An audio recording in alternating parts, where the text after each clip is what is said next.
प्रिय विद्यार्थियों, नमस्ते। आज इसी कंटेंट में हम पुनः चर्चा करेंगे प्रगतिवादी विचारधारा के उन्नायक प्रमुख साहित्यकार नागार्जुन द्वारा रचित उनकी प्रसिद्ध कविता हरिजन गाथा के अग्रिम अंश की। कवि ने इस भाग में 13 हरिजनों को जीवित जलाने की जो एक यथार्थ घटना का वर्णन किया था, उसके बारे में बताते हुए कवि कहता है कि जब यह घटना घटित हुई थी, उस समय जो वातावरण था, जो इतिहास में पहले कभी नहीं हुआ था, ऐसा प्रथम बार देखने को मिला कि एक साथ उच्च जाति के लोगों ने 13 हरिजनों को निम्न समझे जाने वाली जाति के आधार पर जिंदा ही अग्नि में झोंक दिया और जीवित जला दिया।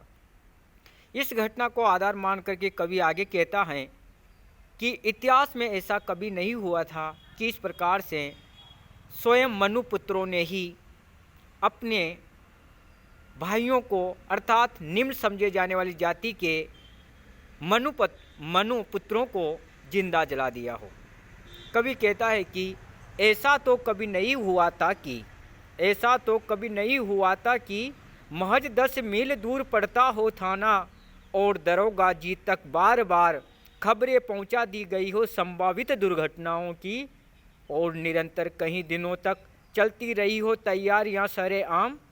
किरासिन के कनस्तर, मोटे मोटे लक्कड़,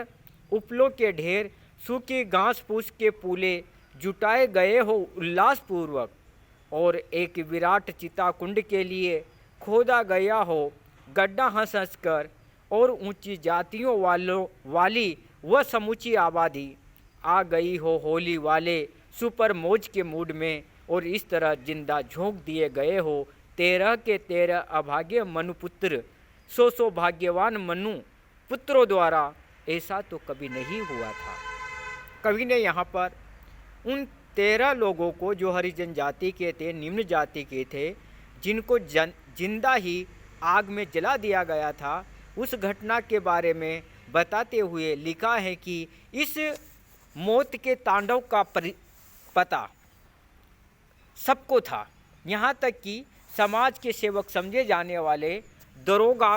को भी इस घटना का पता था, लेकिन सभी ने उन उच्च वर्ग के लोगों के प्रभाव के कारण अपनी आंखें बंद कर ली थी। कवि कहता है कि ऐसा तो कभी नहीं हुआ था कि पहले ऐसा अमानवीय व्यवहार कभी नहीं हुआ था जैसा कि अब हुआ है, इस घटना के साथ घटित हुआ है। घटना वाली जगह से महज 10 मील दूर पड़ता हो थाना, और दरोगा जी तक बार बार खबरें पहुंचा दी गई हो संभावित दुर्घटनाओं की। कि घटना वाली जगह से पुलिस थाना केवल 10 मील दूर था, और थाने के जो दरोगा थे, थानेदार साहब थे, उनको बार बार हरिजनों के साथ होने वाली दुर्घटना के संबंध में सूचित भी किया जा रहा था, लेकिन किसी ने इस घटना के संभावित घटना के ऊपर अपना ध्यान नहीं दिया, और हुआ ये कि जो सूचनाएं थी वह एक दिन हकीकत में बदल गई। लेकिन जो घटना घटित हुई, जिन 13 अभागे लोगों को जिंदा जलाया गया, उनके मारने के लिए, उनको जलाने के लिए जो तैयारी थी वह अकस्मात नहीं बल्कि कहीं लंबे समय तक चली थी, और निरंतर कई दिनों तक चलती रही हो तैयारियां सरेआम। उस नरसंहार कांड के लिए ऊंची जाति वालों के द्वारा कई दिनों से लगातार तैयारियां चल रही थी, और वह मिट्टी के तेल, किरासिन के कनस्तर पीपे, मिट्टी के तेल के पीपे, मोटे मोटे लकड़ियाँ, उपलों के ढेर, घास फूस के पूले जुटा रहे थे। सूखी घास फूस के पूले भी बड़े उत्साह के साथ एकत्रित कर रहे थे। अर्थात कवि कहना चाहता है कि वह जिंदा जलाने वाली घटना कोई अचानक नहीं हुई थी, बल्कि उसकी समाज के सेवक समझे जाने वाले दरोगा साहब को भी पता था, और उस अग्निदाह के लिए तैयारियां भी उल्लासपूर्वक सरेआम चल रही थी, और एक विराट चिता कुंड के लिए खोदा गया हो गड्ढा हंस हंस करके। और यहाँ तक कि कवि कहता है कि उस विशाल चीता रूपी कुंड के लिए एक बहुत बड़ा गड्ढा उन लोगों ने हंस हंस करके खोदा था जो शोषक वर्ग से संबंधित थे। ऊंची जातियों की आबादी के सभी लोग और ऊंची जातियों वाली वह समुची आबादी आ गई हो होली वाले सुपर मौज के मूड में, और इस तरह जिंदा झोंक दिए गए हो 13 के 13 अभाग्य मनुपुत्र 100 भाग्यवान मनुपुत्रों द्वारा। और ऊंची जातियों की आबादी के सभी लोग हरिजनों के साथ अत्याचार की योजना बना रहे थे और होली जलाने के उल्लास की तरह हरिजनों को जला डालने के अमानवीय कृत्य में विशेष रुचि ले रहे थे। इस तरह ऊंची जाति के साधन संपन्न लोगों के द्वारा पूरे 13 के 13 अभाग्य हरिजन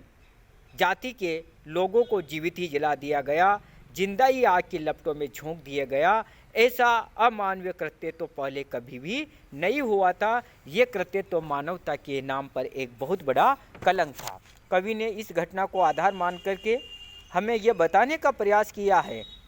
कि ऐसा इतिहास में नहीं हुआ था पहले कभी, लेकिन साधन संपन्न समझे जाने वाले उन बड़ी आबादी के लोगों ने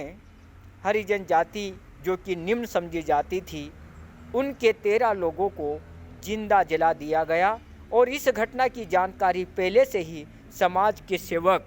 रक्षक समझे जाने वाले दरोगा साहब को भी पता था, क्योंकि थाना भी उस बस्ती से ज़्यादा दूर नहीं था। लेकिन प्रशासन पूरी तरह से